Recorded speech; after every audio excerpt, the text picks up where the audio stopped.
All right, now on to the Revenge of the Sith review, and I'm just gonna be I'm just gonna be what's the word, transparent here.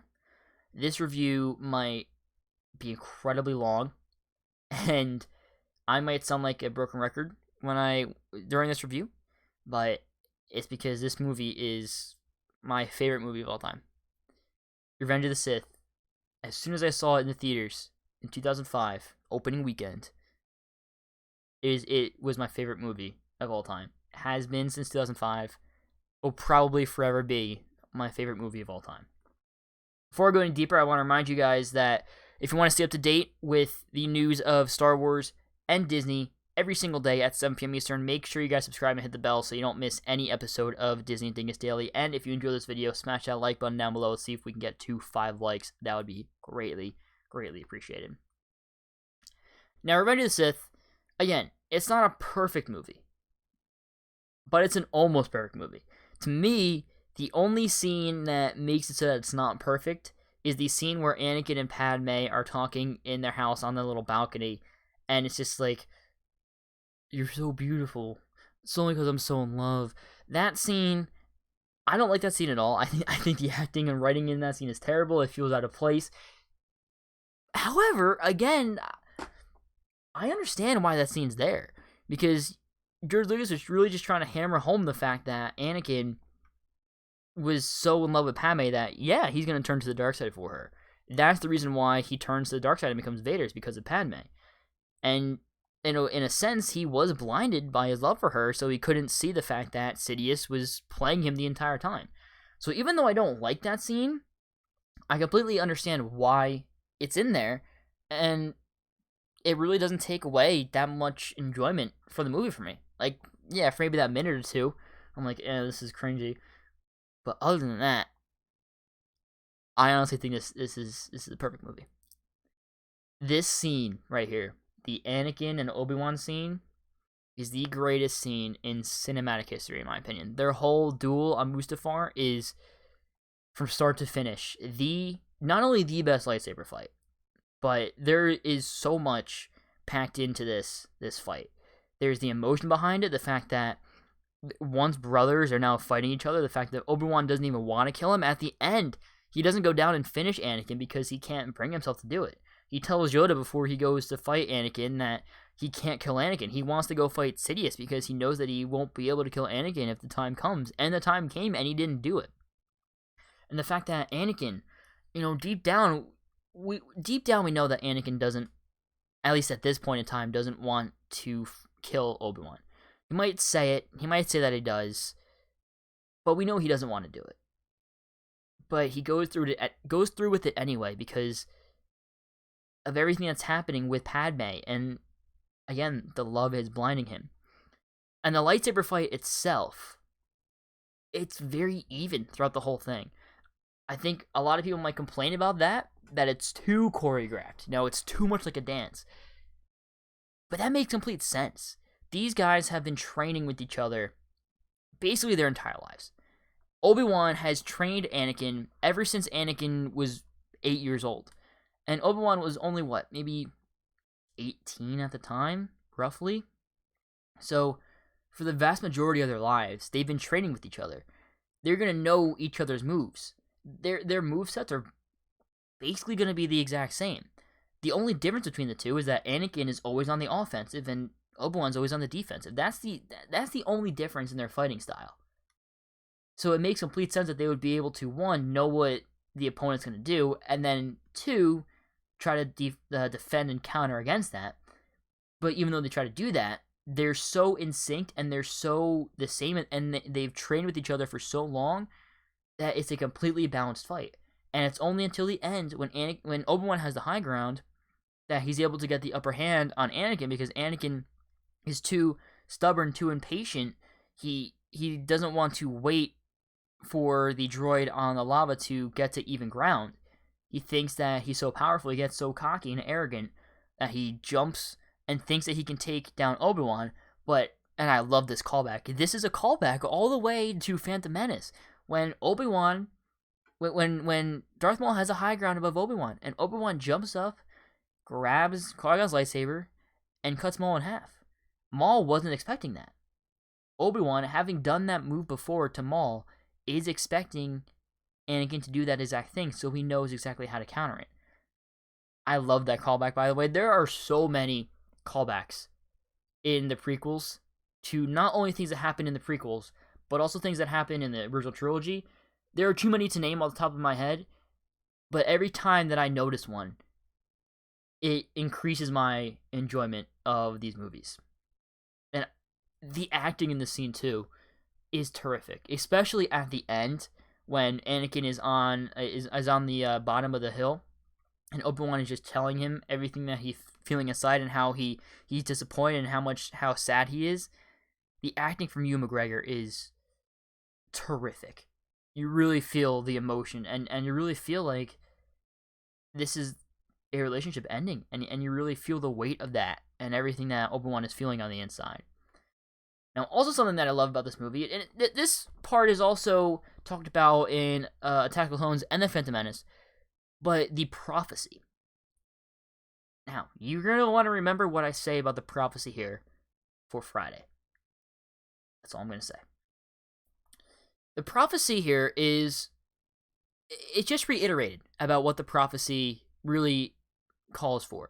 It calls for the Chosen One to bring balance to the Force and also destroy the Sith. And I like how that's repeatedly said throughout these movies, because it just lets you know that, yeah, Anakin, he was the Chosen One. He is the Chosen One. You know, there's a lot of debate online on whether or not Luke is really the Chosen One or was Anakin the Chosen One. No, Anakin was the Chosen One, because Anakin was the one to destroy the Sith and to destroy Palpatine, the last Sith. So I thought that was just really cool as well. And again, I love the duel. The duel in every way is flawless. The choreography is terrific, and one of the amazing things is that it wasn't sped up at all. Anakin and Obi-Wan are moving so fast, and that's really Hayden Christensen and Ewan McGregor just moving that fast. It's astounding to think about, and it's crazy to think about. The story of the prequels, although overall I love the original trilogy more than the prequels, the story of the prequels I think is better than the story of the original trilogy. The fact that Anakin, he turns not because he's an evil guy. Anakin's not an evil person. He's not a bad guy. His fall and his turn is because he thinks he's doing the right thing, and he thinks that he's going to save his wife. If that isn't relatable, I don't know what is. I think anybody in that position would have done the exact same thing as Anakin. I mean, we can all say, yeah, it was very clear that Sidious was manipulating Anakin the whole time. Why did Anakin not see it? But if any of us are put in that position, I have no doubt we would have done the exact same things that he did. And I think that Anakin and Padme, Hayden Christensen, I should say, and Natalie Portman, they really sell that. And I think that the second greatest acted scene in the prequel trilogy, and also the saga, or not saga, because now we do have Last Jedi with Adam Driver being terrific, but I should say in 1 through 6, is the scene where Anakin is told that Padme's pregnant. And without even saying any words, all the emotions that go through Anakin's face and that Hayden Christensen shows through just facial expression is... You can see everything he's feeling and everything he's thinking. Facial expression is incredibly important when it comes to acting. It's something that I'm starting to learn more and more as I continue to act. Facial expression is key. You can have the best emotion in your voice. You could say a line perfectly.